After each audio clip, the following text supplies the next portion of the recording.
Welcome back for another episode of Future Tech. Every time I do these videos I get so excited because I get to learn about technologies that I wouldn't otherwise know about. Anyways, bringing a few of them straight to you today. It really gives me a sense of hope in terms of the direction that the world is going in, because all these future technologies are what's shaping the world we live in today and the world we're going to live in the future. It also really brings people together, and it breaks down some of the barriers that were previously problems within our societies.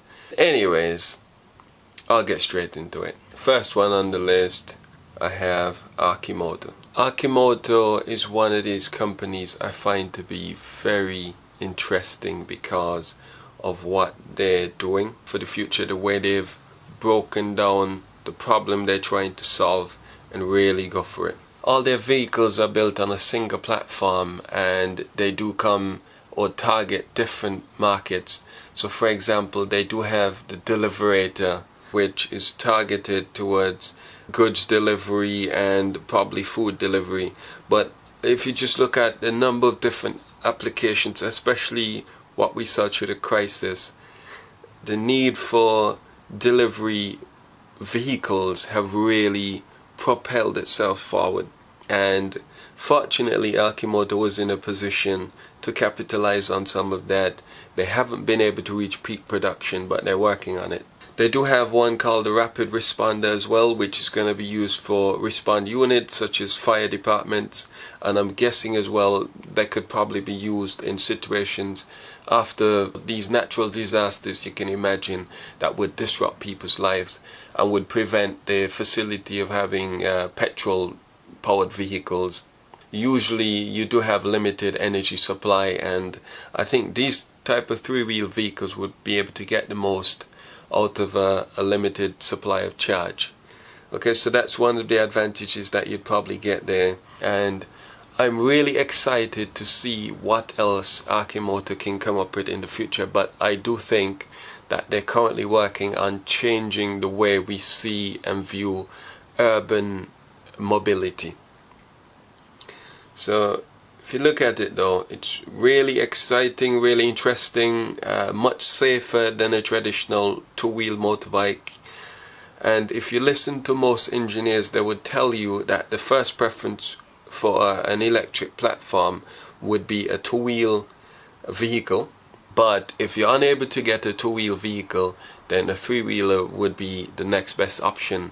And if you look at how most of us are transported in our vehicles every day to get to work, it's usually just one single person. If you look at when they're delivering goods and services to people, it's usually just one person going out and delivering that good or service.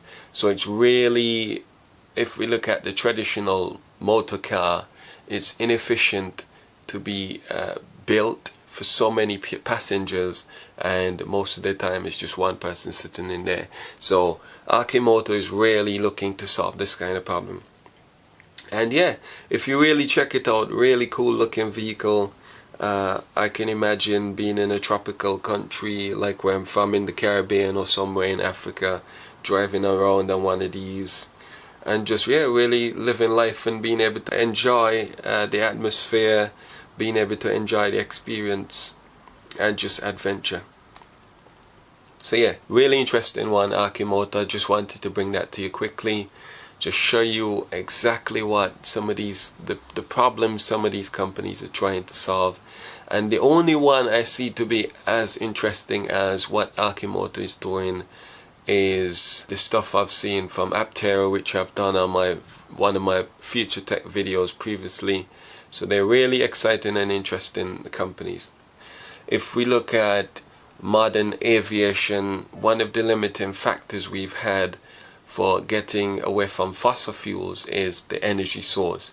And the current energy source is a special gas that they use in the jet engines, and they just haven't been able to figure out a viable solution for moving away with that.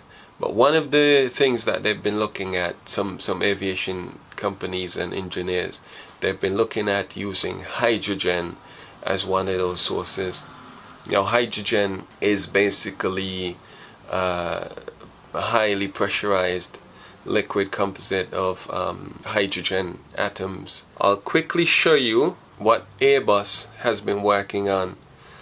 And Airbus has been working on a hybrid engine, and this platform that they're building out is called the Zero E. So that basically means zero emission. They're targeting 2035 as a possible rollout duration.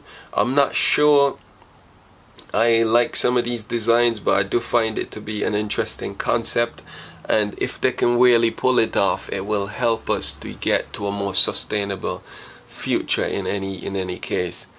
And what that would mean for the world is, just if you think about how much carbon emissions you'd get in the atmosphere, the carbon dioxide or the greenhouse gases you get in the atmosphere from an aircraft, is quite a lot, right? So they're trying to work on these sorts of problems, and innovation is what drives the world forward.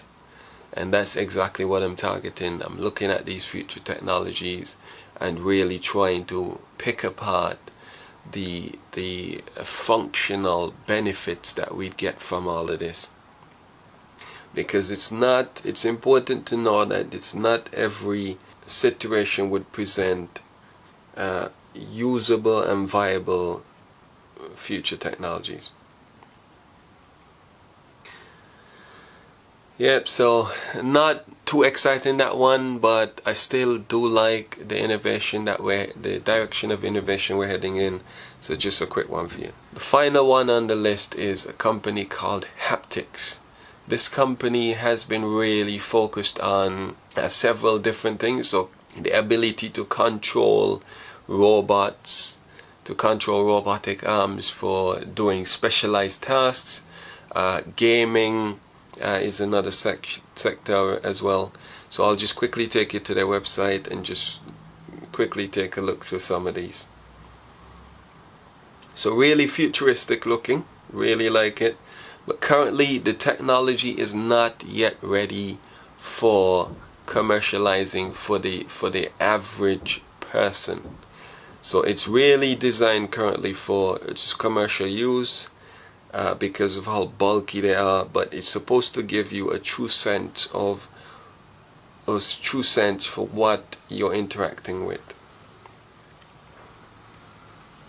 Okay, so you can see you can use a VR headset as well to possibly see exactly what these robotic arms are seeing in this scenario. Or if you're using a virtual reality headset, you can actually see and interact with the environment in the same way you would in real life.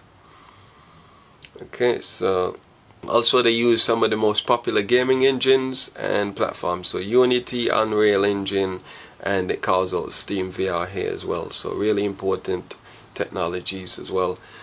And what I do like and enjoy is seeing all these different fields coming together, all these different components coming together and creating one big piece of innovation, or one big piece of technological advancement.